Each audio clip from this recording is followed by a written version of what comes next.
fois-ci, on y est au programme Baltimore de l'Afrique, Radio de Rouge, c'est la couleur de la passion, Coupe du Je Rouge. suis, je suis passionnée un peu, disons ça comme ça. Bonjour Aïssa, bonjour à tous.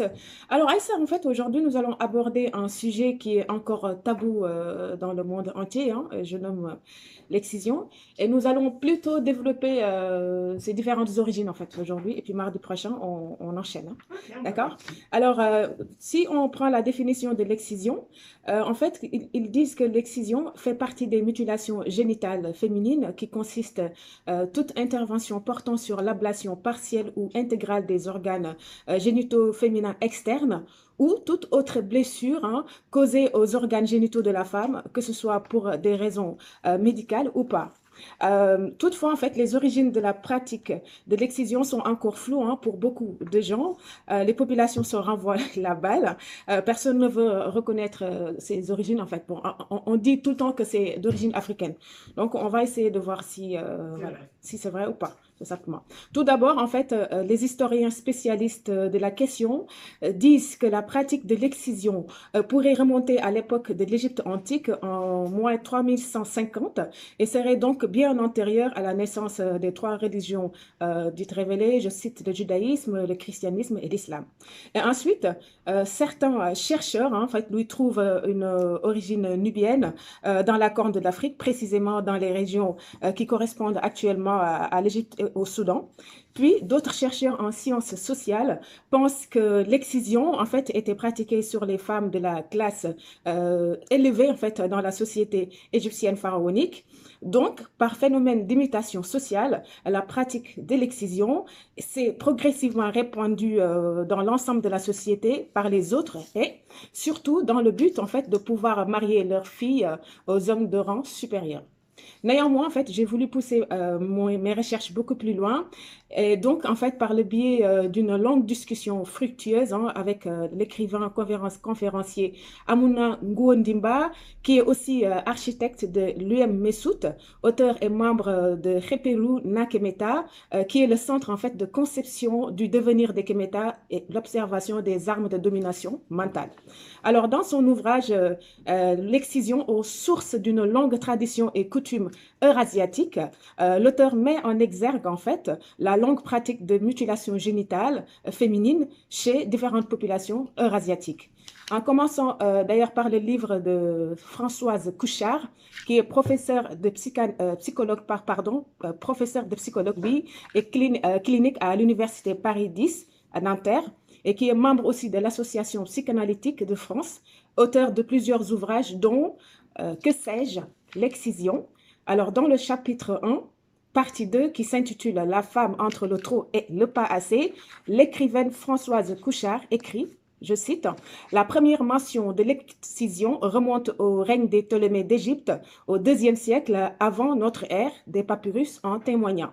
Alors, sous le règne de l'empereur romain Trajan, qui date de 53 à 117, un médecin né à Éphèse et exerçant à Rome du nom de Soranos est connu pour sa somme en plusieurs volumes gynécologie où il passe en revue en fait toutes les maladies physiques et psychiques des femmes provoquées par les avatars de leur sexualité et de leur physiologie. Je cite la mensuration, la virginité, la grossesse, l'accouchement, l'allaitement et la ménopause. Alors, pour lui, en fait, la femme étant malade par sa nature, donc Soranos, en fait, décrit de façon rudimentaire, en fait, les organes sexuels internes. Il désigne aussi l'ensemble formé par le clitoris, les petites et grandes lèvres, sous le nom de nympho, et expose, en fait, sa technique de leur ablation dans un ouvrage qui est D'où très, très le connu terme d'ailleurs. nymphomane, du coup. Je crois. Peut-être que ça vient de là. En tout cas, Alors, je souligne aussi, Aïssa, que lorsque l'auteur parle ici, en fait, du règne des Ptolémées d'Égypte au IIe siècle, en fait, notons qu'à cette époque, il n'y avait plus de dynastie pharaonique noire, qui s'est d'ailleurs arrêtée à la 25e dynastie, et à cause de l'invasion des Grecs aux Romains, on est d'accord. Et encore, en fait, autre constat, c'est-à-dire les égyptologues honnêtes n'attestent aucun papyrus montrant des iconographies d'une excision avant le règne des Ptolémées d'Égypte.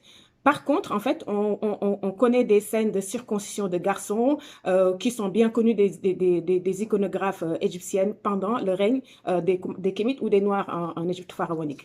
Et chez les peuples indo-européens, en fait, qui rassemblent bien sûr un bon nombre de peuples européens et asiatiques, d'où le terme eurasiatique, avant l'arrivée du christianisme, de l'islam, l'excision était pratiquée. D'accord? Alors, elle a existé aussi dans des tribus bédouines, nomades, avant l'arrivée de l'islam en Arabie. Donc, c'est pour cela d'ailleurs que la pratique de l'excision est répertoriée dans le monde, que ce soit d'antan ou actuellement. On la voit, par exemple, la pratique de l'excision au Moyen-Orient, en Égypte, Sultanat d'Oman, les Émirats arabes unis, au Yémen, en Arabie saoudite, au Qatar. On la retrouve également aussi en Syrie, en Jordanie ou dans certaines communautés asiatiques du sud-est, notamment la Malaisie, l'Indonésie, l'Irak, l'Inde, le Pakistan ou encore en fait en Asie occidentale, précisément en Kurdistan. Mais également, actuellement, pardon, elle est aussi répertoriée en Amérique du Sud, d'où je cite la Colombie, le Pérou, etc. En effet, en fait, en nous intéressant aussi à la recherche historiographique chez les Gréco-romains, au Moyen-Âge, dans l'Église catholique, à partir de l'an 1200, le théologien qui se nomme Albert le Grand, qui prônait l'ablation du clitoris des femmes, parce qu'en fait, à l'époque, beaucoup de personnes considéraient que la femme, c'était les diables, parce qu'elle était tout simplement possédée par des démons. Et donc, pour la calmer, il fallait soit amoindrir ses pulsions sexuelles ou l'enfermer, par exemple, dans les harems, comme on le faisait en Arabie. D'où on parle de diable, parce que voilà, le sexe de la femme est considéré comme... Alors, en Occident, par exemple, aussi, l'excision a été pratiquée dans la médecine, précisément en Europe de l'Ouest et aux États-Unis, jusqu'aux années 50, par certains médecins européens pour justifier soit la médicalisation répressive de la sexualité de certaines femmes dans le but de traiter des maladies telles que, je cite, l'hystérie ou la folie, l'épilepsie, les troubles mentaux, la nymphomanie, la mélancolie, l'homosexualité, la masturbation et j'en passe. Et cela a existé en fait aux États-Unis du 19e siècle et visait particulièrement certaines femmes afro-américaines ou des prostituées et même certaines femmes blanches, hein, vu qu'à l'époque en fait des personnes, en fait, il disait que des personnes ayant des clitoris, des gros clitoris déformés à cause d'un appétit sexuel très abondant. Donc, en fait, il fallait qu'on a associé d'ailleurs en fait un signe de manque de valeur morale. Donc, il fallait en fait faire la promotion de l'excision et commencer à mutiler les femmes. Et d'ailleurs, il y a une Américaine blanche, en fait, du nom de Patricia Robinette, qui était victime, bien sûr, de l'excision, en témoigne dans son œuvre intitulée The Rape of Innocence. Et Amuna Nguendumba aussi met ici l'accent sur ce qu'on appelle, en fait, le camouflage sémantique que je trouve très, très, très pertinent. Parce qu'en fait, ils disent que en désignant l'ablation du sexe de la femme, quand on parle de l'Afrique, on parle toujours soit de mutilation génitale ou d'excision. Et par contre, quand on parle aussi de l'ablation du sexe de la femme chez l'Occident, on parle de nymphoplastie. Mais il faut savoir qu'en fait, c'est exactement la même chose. Il n'y a pas de différence. Ablation, c'est ablation. Voilà. Et en parlant aussi de la médicalisation répressive en Occident, Aïssa, les femmes subissaient aussi en général des clitoridirectomies, autrement dit l'ablation partielle ou totale du clitoris. D'ailleurs, un médecin à Londres du nom de Isaac Baker Brown, un gynécologue et chirurgien anglais, qui a inventé la clitoridirectomie et qui pratiquait avec zèle l'excision, en fait, entre 1850 et 1867, hein, dans sa clinique spécialisée, a été finalement exclu de la Société d'obstétrique de Londres, tout simplement.